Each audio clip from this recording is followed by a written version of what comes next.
Hello mga palangga, hello. Magandang araw ng Lunes na naman ngayon. March 31, o alam ko may March 31 ngayon. Ito yung aming ulam ngayon, galunggong na isda. Ipapaksiw ko, paksiw pinaiga. May halo po itong yung maliliit na tulingan. Tsaka yung galunggong yan, paiga.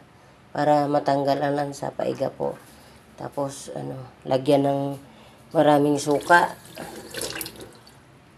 Luya, magdikdik pa ako nitong bawang. Tsaka itong giniling na baboy, gigisa ko to para ilagay diyan para malasa. Ito papainit ko na lang tong langka na ginataang langka, yung ginulay ko. Ayan. Hindi muna ako magulay ngayon dahil may gulay pa. Tsaka may mga leftover pa na karne sa rep, hindi muna. Gulay muna kami ngayon tsaka isda kasi mahirap na.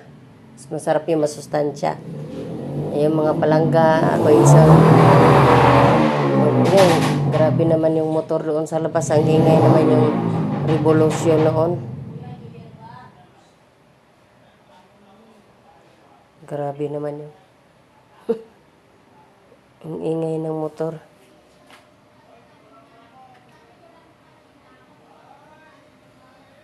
Ayo mga palangga, may gulay pa na langka. Ayan, isang mabuting ina, masipag. Buti tumigil na yung revolusyon ng motor sa labas, napakaingay.